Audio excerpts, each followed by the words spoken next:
अस्सलाम वालेकुम मेरे प्यारे प्यारे व्यूवर्स को मेरा प्यार भरा सलाम। मैं हूँ हफ्सा फरीद और आप देख रहे हैं मेरा YouTube channel Hafsa Farid cooking. आज मैं आप सबके लिए सेवइयों की स्पेशल रेसिपी लेकर हाजिर हुई हूँ। तो चलें ये रेसिपी बनाना शुरू करते हैं। सबसे पहले बिस्मिल्लाहिर्रहमानिर्रहीम एक पैन लेंगे। पैन में 1 चम्मच घी जो है वो शामिल करेंगे। घी को अच्छे से मेल्ट करेंगे। फ्लेम अब आपने लो टू मीडियम कर लेना है।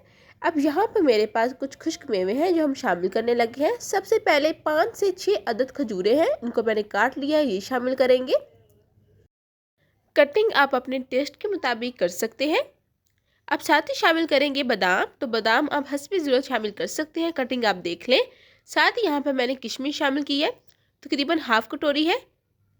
तो यहाँ पर आपके पास अखरोट, काजू, जो भी खुश्क मेवे हों आप यूज़ कर सकते हैं। अब आपने लो टू मीडियम फ्लेम पर इनको फ्राई करना है। फ्राई करना बहुत ज़रूरी है। तो जैसे जैसे आप फ्राई करेंगे बहुत ही प्यारी सी जो खुशबू है वो रिलीज़ होना शुरू हो जाएगी। आपने सिर्फ 1 मिनट तक इनको फ्राई करना है और बिल्कुल लो फ्लेम पर। हाई फ्लेम पर करेंगे तो ये जल सकते हैं। तो इस रेसिपी को आप ज़रूर ट्राई कीजिएगा। ईद के लिए बहुत ही मज़े की सेवइयाँ बनती हैं। तो देखिए 1 मिनट हो गया है। अब इनको निकाल लें अलग बर्तन में। अब इसी पैन में आपने 1 चम्मच घी और शामिल करना है। घी को मेल्ट होने देना है। अब यहाँ पर मेरे पास सेवइयों के 2 पैकेट हैं, इनको मैं शामिल कर रही हूँ। शामिल करने से पहले आप थोड़ा सा क्रश कर लीजिएगा। अब आपने सेवइयों को भी फ्राई करना है लो टू मीडियम फ्लेम पर। इनको फ्राई करना बहुत ज़रूरी है क्योंकि कच्ची होती हैं। तो अगर आप फ्राई कर लेंगे तो जो टेस्ट है वो मज़ीद इन्हेंस हो जाएगा, बहुत ही मज़े का लगेगा। तो आपने 1 से 2 मिनट के लिए इनको फ्राई करना है। तो देखिए कलर जो है वो हल्का सा चेंज हो गया है। अब इस पॉइंट पर आपने पानी शामिल करना है।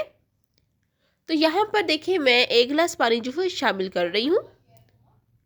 अब यहाँ पर जो मैंने सेवइयों का इस्तेमाल किया है ना, ये मीडियम है। कुछ सेवइयाँ जो होती हैं वो बारीक होती हैं तो उनके लिए पानी का कम इस्तेमाल होता है और मीडियम सेवइयों के लिए पानी का ज़्यादा इस्तेमाल होता है।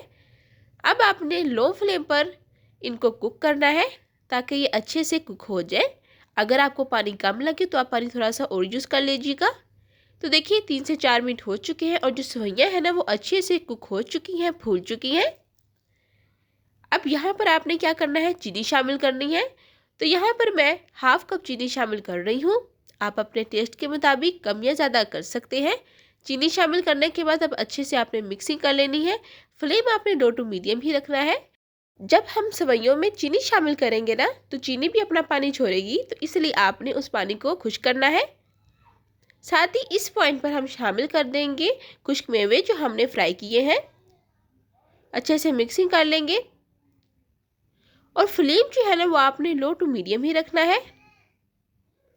और एंड पर यहाँ शामिल कर रही हूँ मैं 3 से 4 अदद सब्ज़ इलायची। इसका टेस्ट बहुत ही अमेजिंग होता है। अब आप कवर कर लीजिएगा 2 मिनट के लिए। तो देखिए माशाल्लाह सुभान अल्लाह, हमारी आज की जो रेसिपी है वो तैयार हो चुकी है। बहुत ही आसान रेसिपी है, टाइम आपके पास कम है। ईद पर आप ये रेसिपी बना सकते हैं, अपने मेहमानों को खुश कर सकते हैं। उम्मीद करती हूँ कि मेरी आज की रेसिपी आपको बहुत ही पसंद आई होगी। फिर मिलूंगी एक नई रेसिपी के साथ। तब तक हफ्सा फरीद को दी इजाज़त। अल्लाह हाफिज़।